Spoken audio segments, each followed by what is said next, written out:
Alright, yan. Nandito na naman tayo.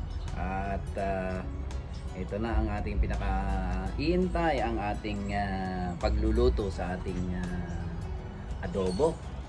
Kung maalala niyo yung ating na libreng chicken. At yan. Simpleng pagluluto. Classic. You can call it classic na adobo. Mga Pilipino. Ayan guys, at simulan na natin. Ayan, meron tayong yung bee. Baka masama na naman yung bee o kakagat sa akin guys. Meron tayong 8 kilos of fresh chicken. Ito po ang ating adobo. Yung bee ayan, nakikialam yung bee. Meron tayong bawang, dahon laurel, at hahaluan natin ng patatas at saka carrots as usual, at suka, toyo, yan, at kawa, ayan. Meron tayo niyan, kala nyo ha. At ito ang pinakamahalaga rito, ang black pepper. Buo po ang gagawin natin dyan. Bibiyakin lang natin. Ayan, meron tayong mortar and pestle. Ayan, sandok. Kailangan natin yan. At vice grip, kasi ayusin natin yung gas. Okay, yan na.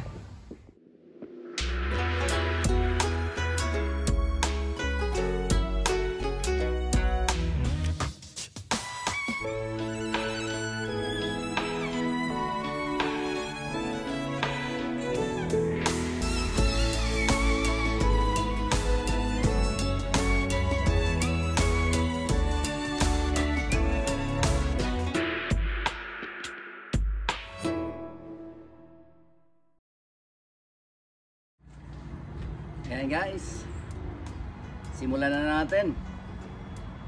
Ibang klase talaga, ano? Birthday mo na, ikaw pa magluluto.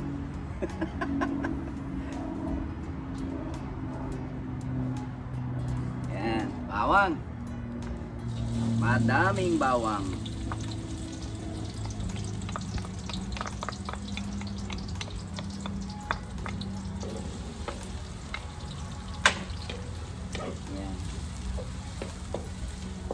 Usually hindi ito yung talagang traditional na pagluluto ng classic, kumbaga, ng adobo sa Pilipinas, ano. Minamarinate natin yung meat sa toyo kaagad. But since na pwede namang hindi na, basta medyo i-brown mo lang yung yung garlic para pumasok yung amoy sa loob ng meat. Yan. At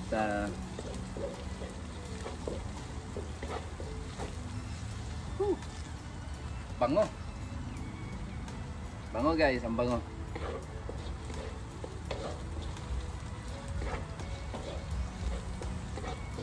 Yan, malapit na.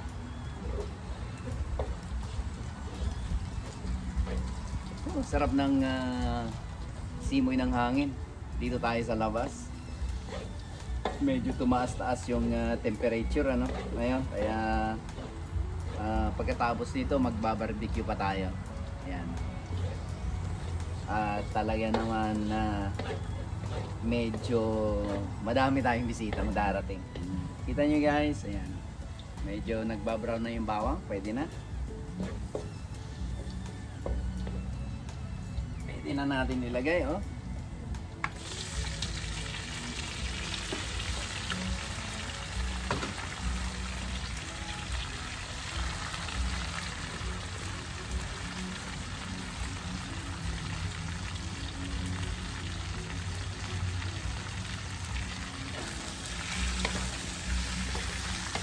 Muna natin ng kaunti yung meat.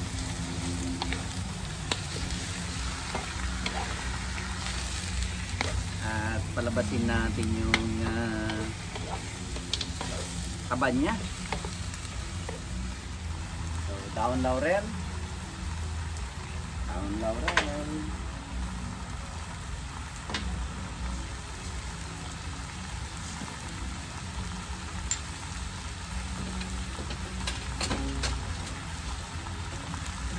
Yung paminta, hindi kailangan durog-durog. Kailangan mabiyak lang.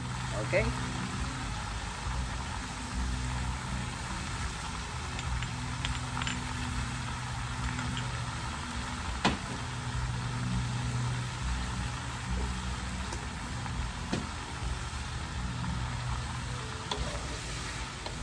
Saka inom ng buko juice habang nagluluto.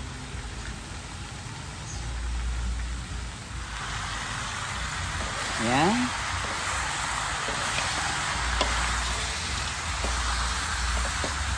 Yan. Labas na yung kanyang mantika. Okay. Saka na natin ngayon ilalagay yung tuyot suka. Pero unay muna natin yung toyo. Para mahalo natin. Kasi hindi na natin ito mahalo pag nilagay natin yung suka para malagyan ng lahat yung meat ng toyo. Saka natin ilalagay yung suka.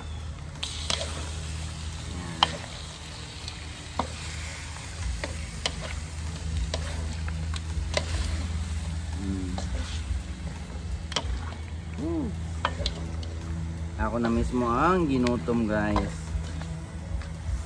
Ayan. Ngayon pwede na natin ilagay yung suka. At kailangan pakuluan muna natin, ha.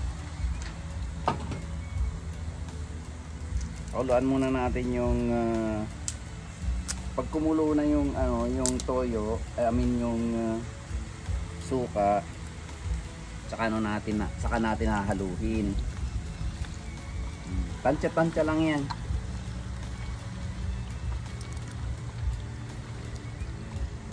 Okay? Tansya-tansya lang yan. Kulang pa. Yan. Saka natin aantayin kumulo. Pabayaan lang natin na kaganyan. Alright. Tatakpan natin. Yan, tinakluban natin ng foil at wala yung pantaklob natin, malaki. Yan, titingnan natin. Yan. Yan ang sinasabi ko. Lumabas naman masyado yung mantika, pero babawasan natin.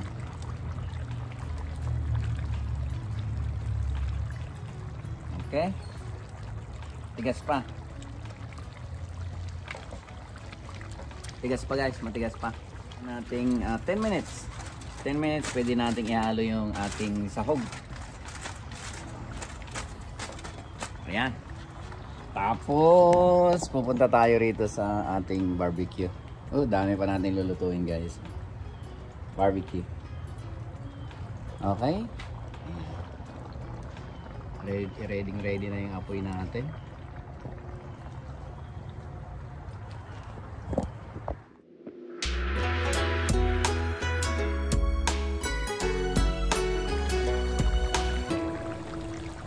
Yan. Naihalo na natin yung mga gulay. So, ano lang naman to eh. Dagdag sa kulay. Diba?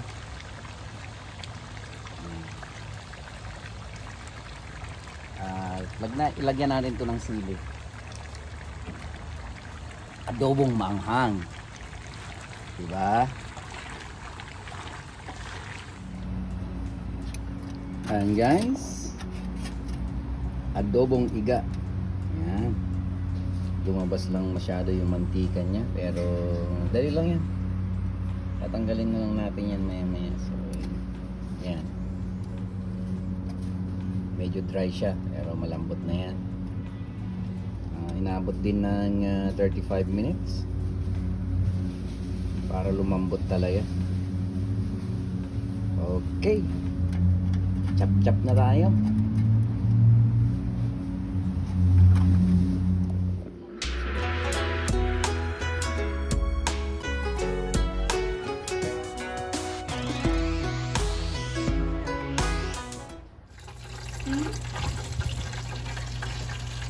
Ito na ang ating lechon. Okay ba?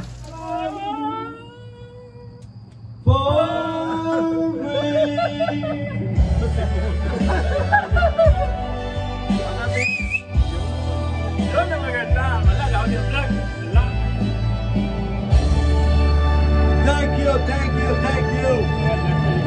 Si Baldo.